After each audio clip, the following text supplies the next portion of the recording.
आज हम सभी आवर्त सारणी के बारे में डिस्कशन कर रहे हैं और आवर्त सारणी की जानकारी ले रहे हैं। आवर्त सारणी में सबसे अधिक विद्युत धनात्मक तत्व फर्स्ट ए होता है। सबसे अधिक विद्युत धनात्मक lithium, sodium, potassium, rubidium, caesium.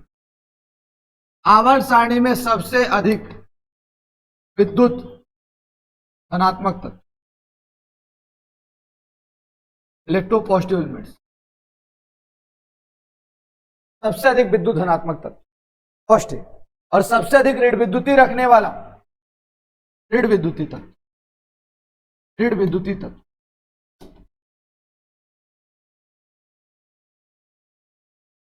हो जाएगा सेवंथ।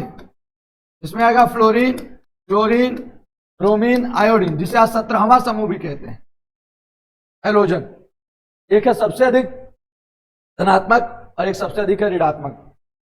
लेकिन सर्वाधिक संख्या में गैसीय तत्व रखने वाला वर्ग, सर्वाधिक संख्या में गैसीय तत्व रखने वाला वर्ग, सर्वाधिक संख्या में गैसीय तत्व रखने वाला वर्ग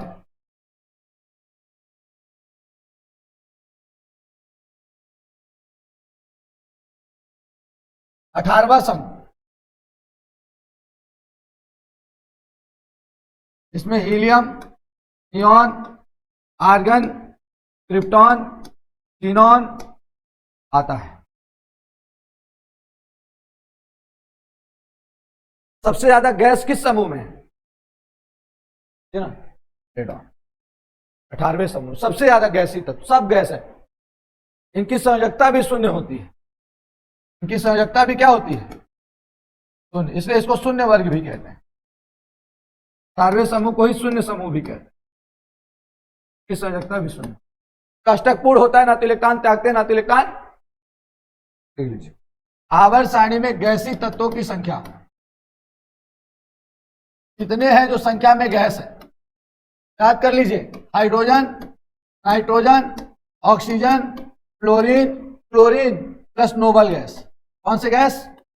इसे 18 समूह कहते हैं। ये कितने हो गए टोटल? 11। कितने गैसीय तत्व हैं? 11। पूछो कैसे? 1 2 3 4 5 ये हो गए और 6 ये हो गए। ये सब गैस होते हैं। टोटल 11 गैस हैं। पूरे 118 तत्व, 112 तत्वों में बात कर रहा हूं। 112 की खोज हुई थी ना, तब की स्टडी है। अब तो 118 तत्व हो चुके, ठीक ना। द्रव तत्वों की संख्या, द्रव मात्र 6 हैं। सीजियम, फ्रेंसियम, गैलियम,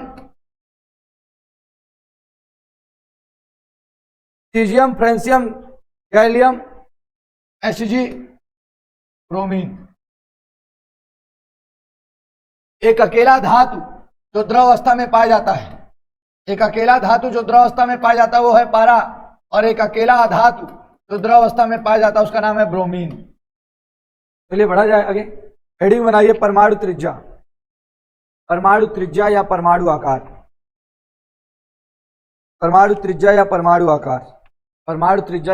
आकार। चलिए ध्यान से देखिएगा। यदि ऊपर से नीचे जाएंगे आकार बढ़ेगा। लिथियम से बड़ा सोडियम, सोडियम से बड़ा पोटेशियम, पोटेशियम से बड़ा रुबिडियम, रुबिडियम से बड़ा, नहीं है सोच। पहली बात, ठीक है। दूसरी बात,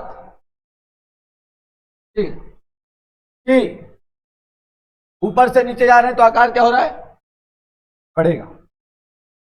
बाएं से दाएं जाएंगे क्या होगा? घटेगा। इधर आकार बढ़ेगा, इधर आकार घटेगा। बोलो। Lithium, beryllium, boron, carbon, nitrogen, oxygen, fluorine, neon, ठीक है ना। इस साइड जाओगे तो आकार क्या होगा? घटेगा। लेकिन सबसे बड़ा किसका है? नियॉन का। अपवाद है ये। सबसे बड़ा आकार किसका है? नियॉन का।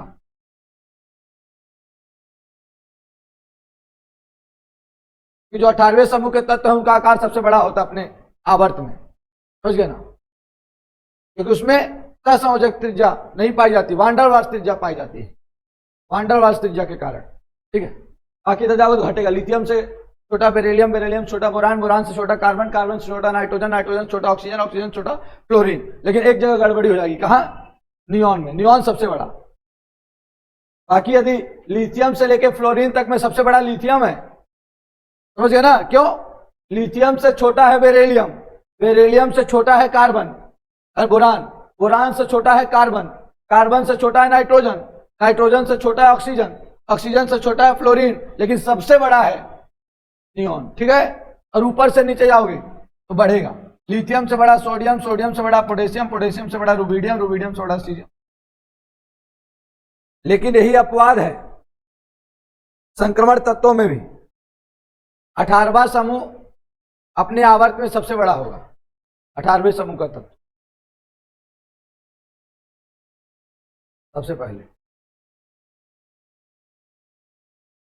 जैसे पहले आवर्त में हाइड्रोजन और हीलियम आता है, वैसे इधर जाने पे घटना चाहिए, सुनो इधर, लेकिन हीलियम सबसे बड़ा है। जैसे sodium, magnesium, aluminium, silicon, phosphorus, sulphur, chlorine, argon, वैसे इधर आते तो घटता है, लेकिन सबसे बड़ा आर्गन, उसके बाद उससे छोटा, उससे छोटा, उससे छोटा, उससे छोटा, उससे छोटा, उससे छोटा, और ये सबसे बड़ा। नहीं है समझ में? 18वें समूह का तत्व अपने आवर्त में सबसे बड़ा होता है, क्योंकि उसमें सहसंयोजक त्रिज्या पाई जाती है। आगे देखा जाए। अब देखिए,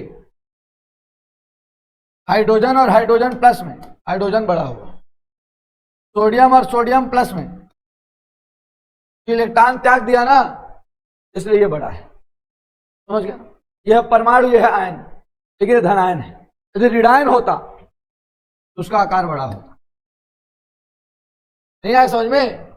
क्लोरीन और क्लोरीन माइनस में किसका आकार बड़ा है? धनायन में यदि धल न गया तो वो तो छोटा हो गया, लेकिन ऋणायन में ऋण लग गया तो उसका आकार बड़ा हो गया। बताओ, आपसे पूछ रहा हूं। ठीक, पोटेशियम बड़ा है कि potassium plus?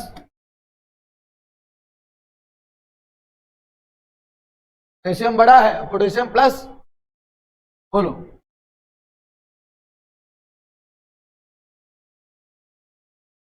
Chlorine fluorine minus में कौन बड़ा है? समझ गए ना? अब इसी क्रम को देखो, प्लस में जितना ज्यादा चार्ज लगेगा वो उतना छोटा होगा।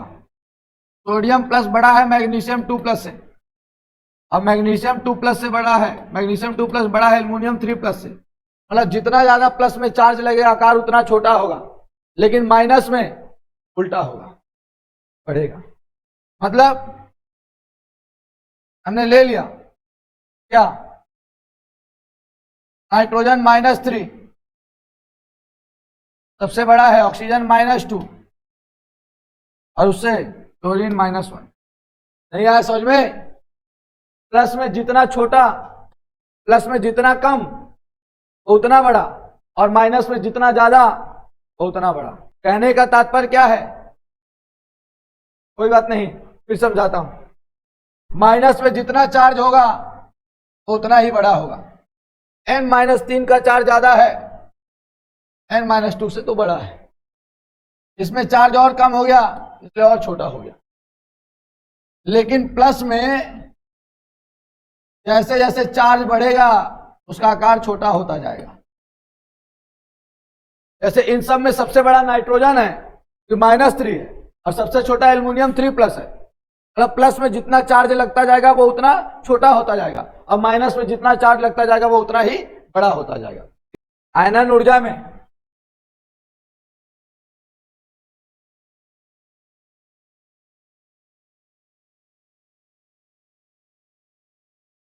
आयनन एंथैल्पी कहते हैं।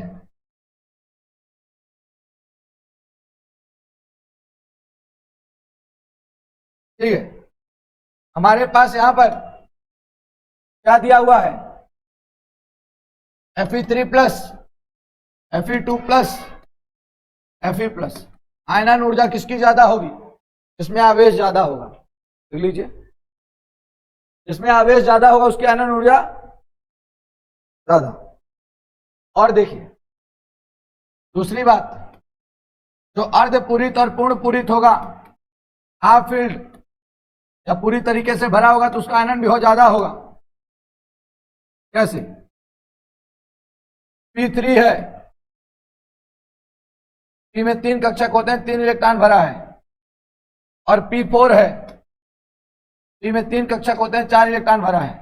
बोलेंगे किससे इलेक्ट्रॉन निकालना मुश्किल है? तो P3 से।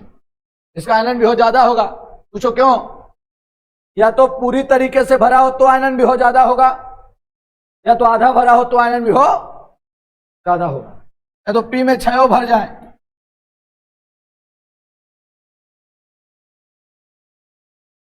तो ज्यादा होगा। नहीं समझे? या तो आधा भर जाए तो ज्यादा होगा, आयनन भी हो। ठीक है बेटा। अब यदि आवर्त में बात कर लिया जाए, लिख लिया क्या इसको? यदि आवर्त में बात कर लिया जाए आयनन ऊर्जा की, कैसे? Lithium, beryllium, boron, carbon, nitrogen, oxygen, fluorine, neon. तो याद रखिएगा, वैसे तो आकार इधर जाएंगे तो घटेगा, लेकिन आयनन भी हो बढ़ेगा इसका। जिसका आकार जितना छोटा आयनन ऊर्जा उतना ही अधिक। इसमें नियॉन हुआ अपवाद नहीं है, जिसका आकार छोटा होगा उसी का आयनन ऊर्जा सबसे अधिक होगा। नहीं समझे? वैसे लिथियम से छोटा बेरिलियम, बेरिलियम से छोटा बोरान, बोरान से छोटा कार्बन, और जो सब समझे ना, सुनना ध्यान से, जिसका आकार जितना छोटा होगा उसका आयनन भी उतना ही ज्यादा होगा। लिथियम से इलेक्ट्रॉन निकालने में उतनी कठिनाई नहीं होगी जितना बेरिलियम से कठिनाई होगी। इसका नाभिकीय आवेश अधिक है ना।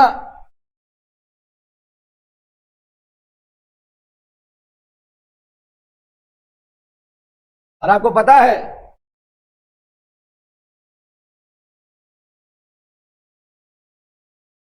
जो फुल होगा, नाइट्रोजन के P में 3 इलेक्ट्रॉन होते हैं 3 कक्षक में, काफी मुश्किल है इसका आयनन भी हो। यहां पे अपवाद हो गया। ऑक्सीजन के P में 4 इलेक्ट्रॉन होते हैं, इससे इलेक्ट्रॉन निकालना मुश्किल है N से, इसलिए ऑक्सीजन पहले आ जाएगा और नाइट्रोजन बाद में। और नियॉन से इलेक्ट्रॉन निकालना सबसे मुश्किल है। क्यों? इसका आयनन ऊर्जा का मान सबसे अधिक होता है। क्यों? क्योंकि इसमें P में कितने इलेक्ट्रॉन होते हैं, और जो पूर्ण पूरित होता है, स्थायी होता है, भरा होता है पूरी तरीके से इलेक्ट्रॉन निकालना बहुत मुश्किल। नहीं समझे? वैसे होना चाहिए सबसे ज्यादा इधरी वाले का, तो इधरी वाले का है, लेकिन एक जगह गड़बड़ी हो गई। कहां? नाइट्रोजन और ऑक्सीजन में। ऑक्सीजन का ज्यादा होना चाहिए, नाइट्रोजन का कम, लेकिन ऑक्सीजन का हो गया कम और नाइट्रोजन का हो गया। कारण क्या है? अर्धपूरित कक्षक। जैसे बेरिलियम के लास्ट में लिथियम और ये बेरिलियम, इसके लास्ट में H2 आता है और इसके लास्ट में S1 आता है। ये अर्धपूरित है और ये पूर्ण पूरित है, इससे इलेक्ट्रॉन निकालना अधिक मुश्किल होगा। उससे कम इसके P में 1 इलेक्ट्रॉन है, कोई दिक्कत नहीं है। P में 3 कक्षक होते हैं, एक ही है। इसके P में 3 होते हैं, कितने हैं? 2 हैं। भाई एक निकालना आसान, 2 निकालना और मुश्किल, इसलिए इससे इसका ज्यादा। 3 से 4 निकालना ज्यादा मुश्किल होना चाहिए था, लेकिन मुश्किल 3 हो गया। क्यों? क्योंकि अर्धपूरित और पूर्ण पूरित कक्षक अधिक स्थायी होते हैं। देख लीजिए। बहुत बहुत धन्यवाद।